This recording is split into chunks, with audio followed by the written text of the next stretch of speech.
Welcome to the Scoop with Dukes. I'm your host, Phillip Dukes, aka Dukes D Scoop. Check me out on Twitter and Instagram at Dukes D Scoop. And please be sure to hit the like and subscribe button. I got my great personal friend, my man Marcus Howard, celebrity trainer. We we the biggest in the game right now. Everybody goes to Mark. Mark, what's going on, big dog? What's going on, big dog? How you doing? Man, I'm good, man. Glad we were able to finally hook this up.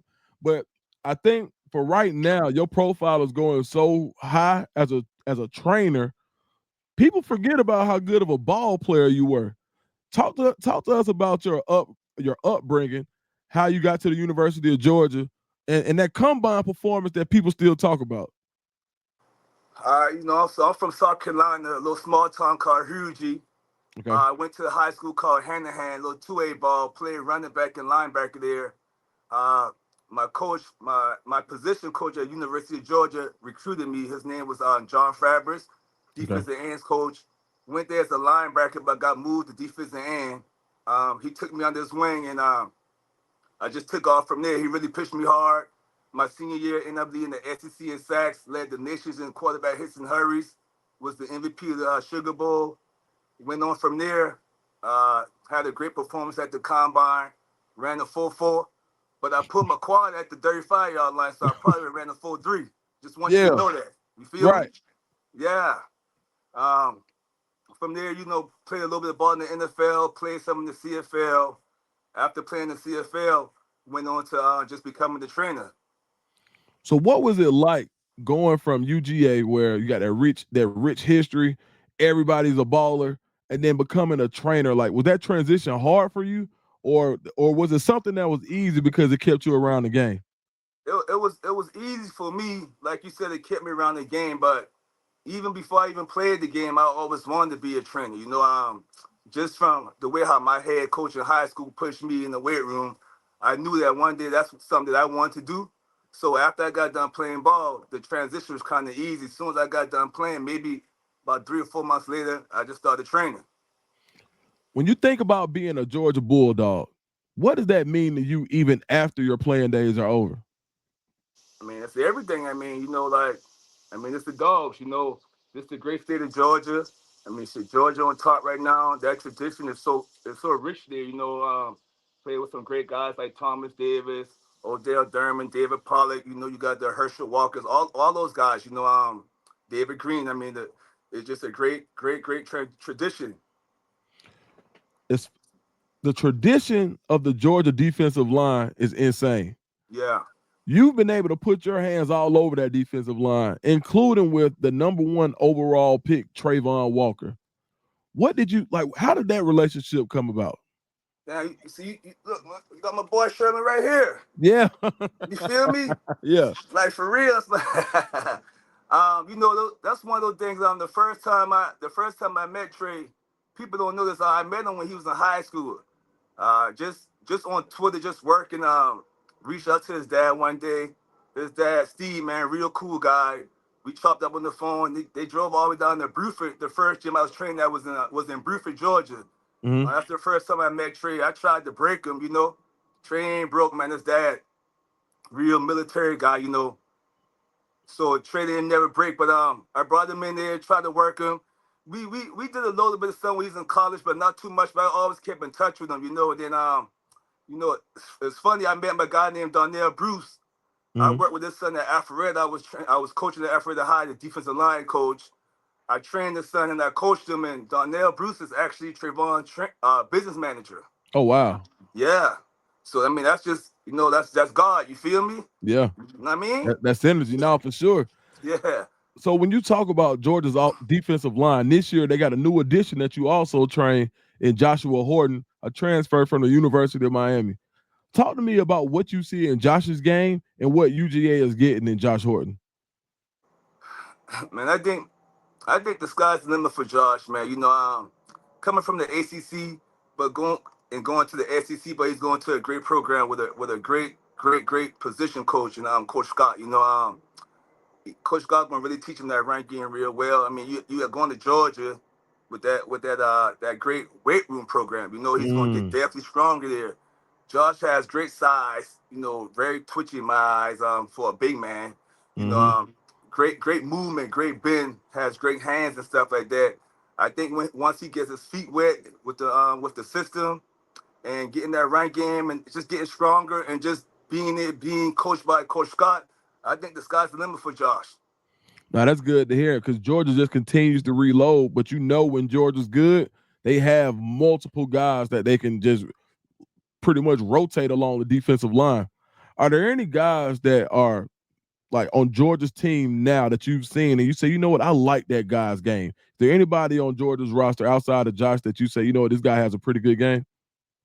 Yeah, I work with I work with the linebacker Rilla Wilson a lot this summer, this off Okay. season. Right. And I mean, I think man, he played well last year. He wasn't a starter, but I believe he's gonna start this year right here. Right. Very, very athletic linebacker, great looking body. Very fast, very twitchy, very Mm-hmm. smart. I think I think the sky's the limit for him. I think he's gonna have a big year this year for the Bulldogs. Like even and so Raylan didn't get an opportunity to start last year because Philadelphia Eagle fifth round pick Smile Monday was still there, and CJ Yeah. Allen was at the other linebacker. You got an opportunity to work with Smile in his pre-draft a little bit. When you were able to talk to Smile and do you ever get to just reminisce about the days at Georgia when you talk to former Georgia players that you train? Repeat that last question, McDowell. Do you ever get a chance to like maybe reminisce or talk about the differences between UGA when you were there and some of these new guys?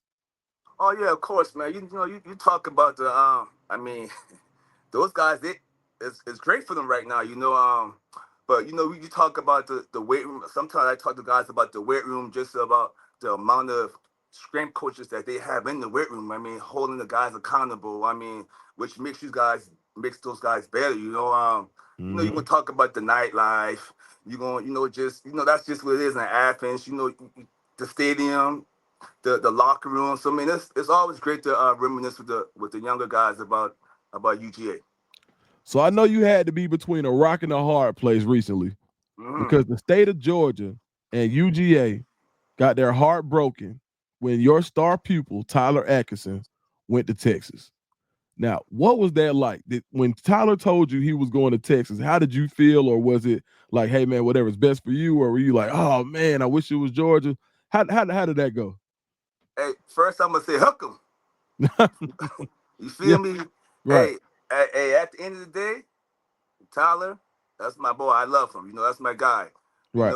Whatever decision he makes is best for him and his family. Is best for him and his family. As a Georgia alumni, when I first started the journey with Tyler, just meeting him, I always knew he was gonna be good. I didn't know he was gonna be a star until maybe probably his eighth grade year, Mm-hmm. and I dreamed of him wearing that red and black because I knew he would look so pretty in it.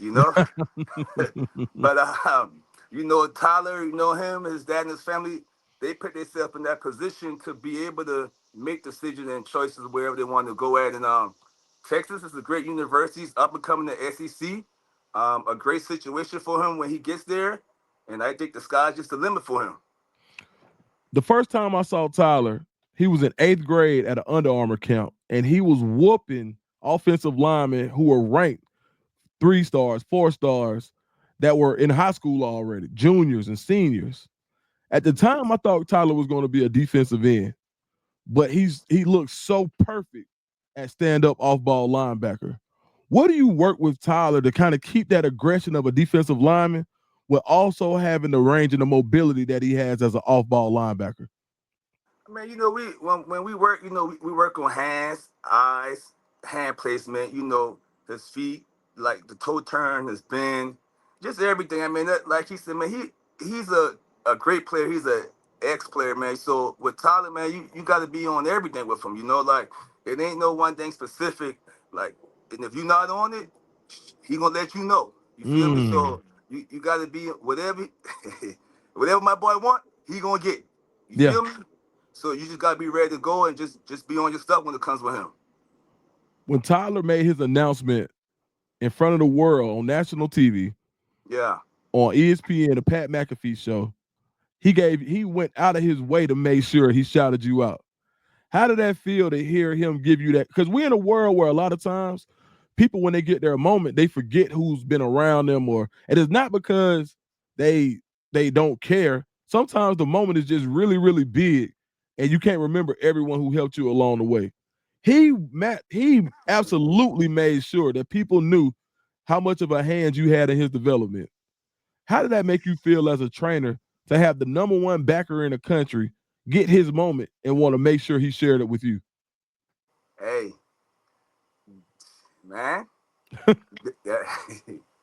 But I'm got my phone and stuff recording, and I'm hearing them boys talk about you got hands. I'm thinking they talking about can he catch the ball, because people always be hating on my guy about his linebacker skills and cover skills, which he been putting in that work in, you feel me? So Mm-hmm. I'm thinking about they catching ball in hands. And then I hear my boy say my name, and that shit, that meant everything to me. You Yeah. feel me? Right. Um, if you get into it and them boys talk to you, if you really know how I am, the guys will tell you I always be trying to fight for mine. You feel me? Right. And that moment right there, my guy, he gave me that. He gave me some flowers on national TV and shit. I'm always gonna be grateful for that. You feel me? Yeah, for I sure. love him. That's my guy. You feel me? Yeah. Yeah. I think having you in their circle, his dad is such a strong person, man. Vic, like he's like the epitome of dad. Like I don't when I think about relationships, father son. Even with my son, I'm like, I'll lean on him. I'll call his pops and be like, "Hey man, like what you think about this, or what should I do here?" And he'll give me advice. Talk to Yeah. me about how important. And I heard you talk about your relationship with Trayvon Walker's dad as well. Talk to me about Vic Atkinson and what he meant to this whole process, and how lucky Tyler is, and how lucky Texas is to get a father so involved that's going to try to help everything. See, Vic, that's my guy. You feel that's my guy. You feel me? Like, you know, not only he lifts Tyler up, he lifts me up, Mm-hmm. which enable makes me lift Tyler up. You see what I'm saying? Right. He has that ability to make you believe in yourself. So I know if he had me believing in myself, I can imagine what he had Tyler believing in, which I see with Mm. my own eyes. You see what I'm saying? Right. Right. Just a stand up guy. You feel me? He gonna do whatever he got to do to make sure that what I'm saying his boy gets what he needs. And over here, we everybody always trying to be number one, and Right. that was always a goal of his. I remember the first time I met those guys. I a short story is like I wanted Tyler and those other guys, Tyler and Deuce Jarrett. I want those guys to be the face of my young guys. You see what I'm saying? When I Right. first met those guys, and I'll never forget Vic telling me, "Hey, we trying to we tired of pushing everybody else's kids. We want somebody to push our kids." You see what I'm saying? Right. At that moment, I had to put those guys with the older guys. Right. In the sixth grade, I had them working with college kids. So at that moment, I knew that Tyler was gonna be special because I knew his dad wanted to push him to the max. You see what I'm saying? Mm-hmm. Yeah. Yeah. When you think about everything that's in Tyler's game, Mm-hmm. what do you think helps him the most, the earliest? So when he gets there, what does he already have in his bag that you know that Texas can utilize sooner than later? Hey man, Texas, you let my boy come off that edge. You Yeah. feel me? Right. Come off that edge. It don't matter. Come off that edge. Come up the middle. Hey, ain't nobody better than him in the nation. He the best in the nation. Getting I to the mean that when quarterback. I say that. Yeah, getting to the quarterback. I mean that when I say that. You understand? Yeah. Yeah. Not missing words. I'm telling you, like when I watched Tyler, he looked like a freak of nature as an eighth grader. And to Mm-hmm. see him how he developed and he worked on other parts of his games, I would go to Under Armour camps. Matter of fact, we was there together. Yeah. Yeah, we was there together. And I'm watching. There's a lot of high ranked guys there. And Tyler's still on the younger side. He was fighting for reps like he wasn't gonna get dinner if he didn't get an extra rep. When you see a guy like this who's already highly ranked but fighting for reps, what does that mean to you? What does that signal in your mind about that kid's future? I mean, shit. It just signal that he gonna be the best. He wanted. Right. That's how he was when I first met him in the sixth, seventh grade. We out in the sand pit during the COVID. And we out there with a whole bunch of college kids and older high school kids, and he at the front of the line, and he fighting to get to the front of the line, you know? Right. Like, so he hungry, he wanted to be the best, so, and he gonna try to go get what he feel like is his, you know? Right. It's a Yeah. dog. Dog want to eat. Dog gonna eat. We talked about the Bulldogs. Yeah. Then we just talked about another dog. Mm-hmm.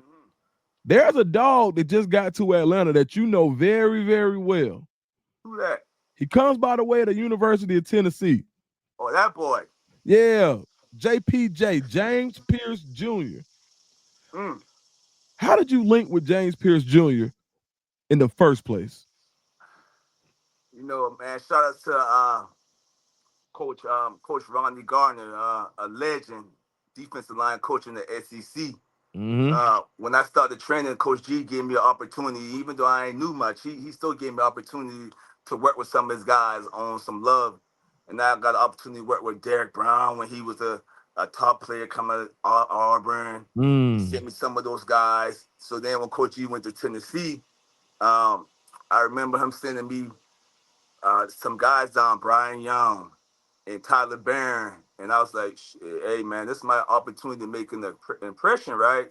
Right. So I worked with those guys, and then Coach G had me, you know, gave me the opportunity to work with more of the defensive linemen at the University of Tennessee. And the following year, that's when I met James Pearce. Oh, And wow. yeah, he was a freshman. And you know, I met him this summer going to his freshman year, and the relationship grew. He came to Atlanta a couple of times. Uh, I went to Tennessee, Knoxville a lot to see him.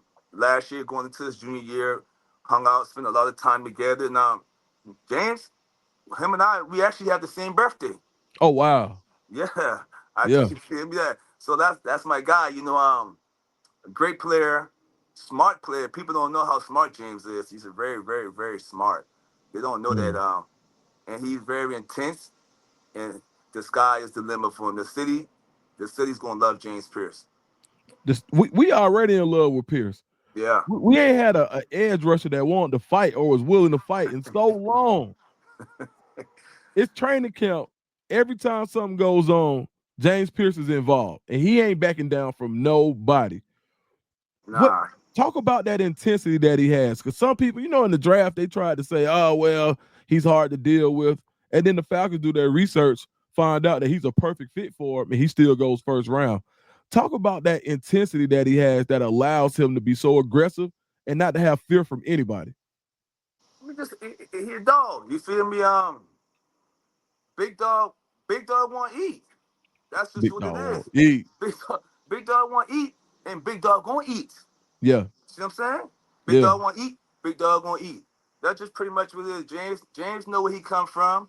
You know, and you know he come from where big dog. You gotta go out and get yours. You gotta go eat. yeah. It ain't no different when you get on that football field. I mean, you know, he a rookie. You know, he got passed over by a couple of teams, but you know those teams they gonna regret that. Yeah, Big dog. It's time. Big dog coming to eat. You feel me? That's all I can say about that. yeah. Yeah. What about his game? So last year he didn't have a ton of sacks at Tennessee, Mm-hmm. but he still goes first round because he these traits that he has. You can just see the athleticism. I was at the combine when he ran the 4.4. You could just it was just like a hush came over every. You know how when the you run it the second time and the time goes up and Yeah. everybody's like, he did what? Like they sometimes people look like they moving and you can't tell how fast they're going. Mm-hmm. When James Pearce went and that 4.4 something went up, everybody was like, wow. Mm-hmm. Talk to me about his skill set and what makes him so special. The boy, it's fast. Get off. Get off. Get off. Crazy. Right. Fast. Speed to power. Speed. Straight speed. You know, just anticipating the snap count and all that, right? Just Mm-hmm. he's smart, very smart. People don't understand it. But this off season right here, he took his game to another level. His hands, you know, I think people are gonna be surprised at how good his hands are this year. Um, the ability to bend at the top of the rush, you know, get low. All these things, all these traits, man, that the Falcons, man, the city, we gonna love to see. But I can tell you this, man, I know when it's time to go, he gonna get off that ball. Get off is Mm-hmm. crazy. Yep. I hear you talk about hands. Mm-hmm. What's so good about the hands of James Pearce? Like, is it where he's striking you at? Is it how strong his punch is? Like, what makes his hands good? All of them, all of what you just said. I mean, great hand placement, very smart, knows where to put his hands at in the run game, knows where to put his hands at in the passing game, knows how to convert from run to pass, Right. uh, and just he has long arms, you know, so Mm. using his length and just with all those things with the stab club and his cross shove and the swipe. I'm just excited to see what he's going to bring to the table for the Falcons this year. At what moment in y'all relationship did you realize he was special? I guess the first time the first time I met him, you know, I'm if people know me, man, I'm a little bit thrown off sometimes. You feel me? Right. So the first time I met him, I said, he throwing off just like me. You know, I like it. Yeah. And then Tyler Barron told me like, oh, that's little James. He's supposed to be real good. But I don't know. I'm just out here working. I'm just working. But when he started to get in some of the games, I said, "Oh, he is special." And then the sophomore year, man, he just took off, man. He showed the world, you know, who James Pearce is and what he's all about. Man, when you talk about being smart, we talk about defensive linemen. A lot of times people see defensive linemen and Hmm. not think he's a thinker. Yeah.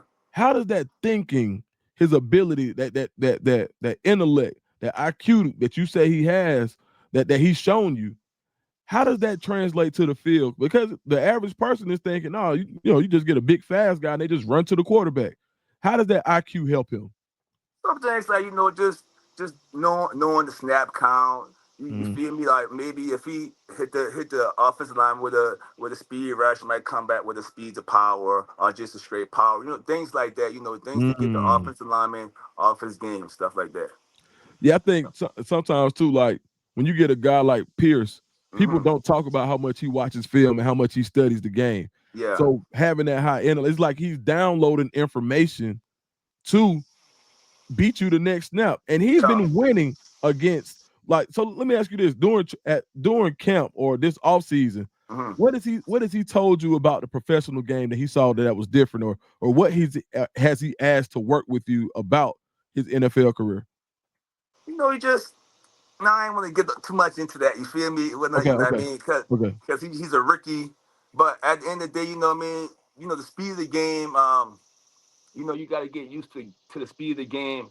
But the good thing about him is his intensity. Plus, he's already fast. Helps him get used to the speed of the game faster than some may say a rookie should. You know. Now, So I man, mean, man, listen. When you go out there, you can mhm, see that 2-7, man. That 2-7 look like a damn running back. yeah. Like That that two. two. I'll tell you this, man. 2-7 is ready to work. 2-7 knows that you feel me. That the city yearning for somebody like him. We when I say we, I speak for Atlanta. You know, we gave up a first rounder for him. You know, Mm-hmm. 2-7 smart. He know we gave up a first rounder for him. Two Right. seven ready to go out there and play some football. Man, I love it. All right, so Colorado Hmm. is probably the most popular team in college football. Yeah. You've got a guy that you train from Colorado that they're expecting to have a big year from. That's Amari McNeill. Talk to us about that relationship and when Amari came to you. So Mari, man, that's my boy, man. I knew Mari since high school. Oh wow. Yeah, Mari, my boy. I Yeah. love Amari. Amari. When I first met Amari, he was actually offensive lineman training with my boy Big Kev. Big Kev, he trains the old linemen and stuff like that. You know what I'm saying? Great guy. You know, great Shout out to offensive Coach line Kev. trainer. Yeah, that's my dog. Yep. So Big Kev blessed me, give me Amari when Amari was a senior in high school, and Amari very very athletic. He ended up signing a scholarship with the University of Tennessee. Mm-hmm. Very raw when I first started working with Mario, but you can see that twitchiness, man. Like, Mm-hmm. like twitchy. Like, damn, well, this boy very twitchy. Like, he gonna be special. And I felt like he could have been a great player at the University of Tennessee. But things didn't work out. But it's okay though, because he's at a great place now in the University of Colorado. Which, you mean, he had a couple of sacks last year, had a couple of good games last year, some standout games that you've seen with your own eyes on TV. And I'm just hoping and praying that my boy has a great year this year right here. Yeah, I think what I saw from him last year was the development of a second move. Yeah. Like he didn't just win with power, like that twitch. Hmm. He started developing that second move.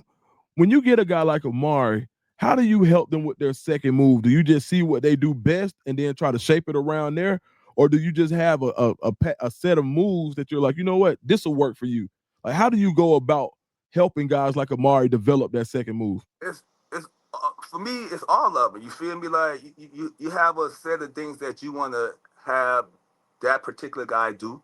Mm-hmm. Um, you have him do everything just cause, and then you have him work off of his. You tell him, hey, do what you do best, and then work off of that. Right. You never want to tell a guy not to do what they do best. You feel me? You never want to put, in my opinion, you don't want to put a guy in the box. You want to Mm-hmm. let him go out there and then work off of that, and there's always things you can work off. You feel me? Yep, absolutely. So Amari left an SEC program. He goes to Colorado to play for Coach Prime. What did Amari say that it was like, or how excited was he, or is he still currently to play for Coach Prime? And Coach Prime is the guy. Coach Prime is the legend. Amari, first thing Amari always let me know is, man, Coach Prime is cool. He's the guy, a great leader of men, and the culture is just off the chain. They love it. He loves it. He loves Colorado. Man, that's good to hear, especially for Colorado fans, because you get guys who come from SEC environments, and sometimes when they go to different conferences, it feels like it could be a step down.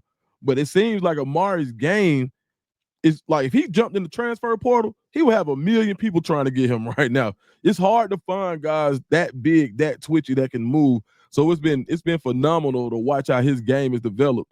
When you look at what he's become and you think about where he came from, what are you most proud of with Amari?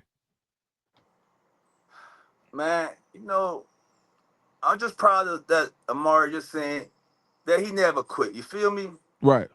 Yeah. When he first got to Tennessee, things didn't go how it was supposed to go on and off the field. Mm-hmm. But I'm proud of the adversity that he went through, and he came out of that. Um, and even after his first year, when things didn't go right on and off the field, his second year wanting to play, he still didn't get down. Sometimes guys, you feel me, like just do whatever. But he did things the right way. Went to Colorado, and right now he's in a great situation. He put himself in a great situation where he's able to shine and Yeah. showcase his ability, man. So I'm proud and happy that he never quit and just stayed focused, and he kept the main thing. The main thing was just trying to be the best ball player I could be. Absolutely. And Amari is a guy at his size, he can help you in the run game, but he can still get to the quarterback. But Mhm. as far as the run game, where do you feel like Amari has improved with the run game from the time that you met him to now? Man, my hand placement and really just coming off the ball, just snapping. When guys are young, sometimes they want to catch, but Mhm. having to go to the SEC with Coach G, and now they're out there in Colorado, like, just snapping and getting that knocked back and great hand placement. Then I think recently what he's gotten better is getting off the block and wanting to go make the play. Right. It ain't no, I'm just here now. Now I want to go make the play. You Right. know, you feel me? So Yeah. that's the things that I seen Amari got better at. If you had to describe Amari as a person, how would you describe him? Um, it's a great kid, man. I mean, Great kid. great kid, man. That's all I can say, man. Great kid, man. I love him. He's a great Man. kid.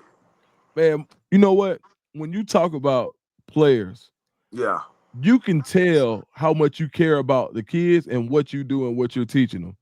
Where do you get that compassion from? Because I talked to multiple trainers and they don't use that L word. They don't say they'll talk about football all day, but that's it. You can tell, and I know personally from some of the kids that I had that you train, you build personal relationships. Where did you get that compassion from to really lock in with your clients? Shit, I mean, that's just me. You feel me? Right, Like, you don't want to. If you're trying to make it, if you're trying to do something, you want to be real. You feel me? I right, always believe in just being real and just everybody need a chance. Everybody needs an opportunity. I get my college coach gave me that opportunity, so and he built a relationship with me. right. So I just try to do the same thing, man. Just try to give back and just keep it real. I mean, everybody wants their realness, it's a lot, in this world, in this industry, or whatever you want to call it, man. It's a lot of fakeness out here, but just being real and true to the game and true to yourself. I mean, I think that goes a long way with the guys. No, absolutely. And when you think about a guy like Coach Prime, who is real. Like we can Yeah, like there are certain guys who can tell and you see it. Like there are people in our industry who may not see what Coach Prime is, or you may not, but there are guys like me and you that even when me and you first linked, it didn't take us long to figure out, like, oh yeah, he's real one, cool. And we've been locked in ever since. yeah, for What sure. is it about Coach Prime that just signals like, oh yeah, real one? I mean, shoot, man, he for the culture. Like Yeah, just how you see how he go about he the things he does around there in Colorado. I mean, the environment. I went to a couple of games. Just right. hey, you being in our locker room, man, after the game, man. Yeah. Like that's the culture, like, and that's just being real in itself. When you know what's on your football team and where those guys come from and what they like, that's the realest you could get. Trying to make it comfortable enough for those guys and the environment, so those guys want to go out there and play ball. Now I think it's really important to make people comfortable. And man, I appreciate it because man, you made this interview so comfortable. Like I can't even tell we recording. It's almost like we just talking like usual. You feel me? But man, Uh, Marcus, where can everybody find you on social media? my Instagram is MWH Sports 38. MWH Sports 38, man. And let me give a shout out to my little young homie up and coming. I think he's gonna be a good player. Dude named Caden Graves. Mm. Graves in high school, ninth grader, but I think he's gonna be an up and coming one in the future. And one more shout out to my boy LaDamian Guyton Oh, out down there in Savannah, Georgia. number Number one in the one, country. number one in the country. Got his commitment today. He probably committing right now. I don't know. But hey, let's see what's going on. Hey, you know what? I'm coming out there and we're gonna do the next interviews. We doing at the sand pit. Man, let's come to the sand pit, man. Them boys gonna be out there. You feel me? That'd be a great interview. Having them boys out there, the sand pit, put them boys on, let them boys talk. Hey, Yeah, they working.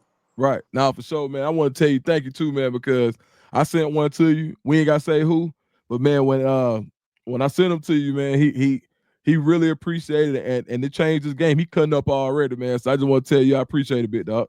I appreciate you for even considering me to sending my way. You feel me? So I appreciate that. Means a lot to me, my boy. Nah, for sure, man. We'll talk soon, bit, dog.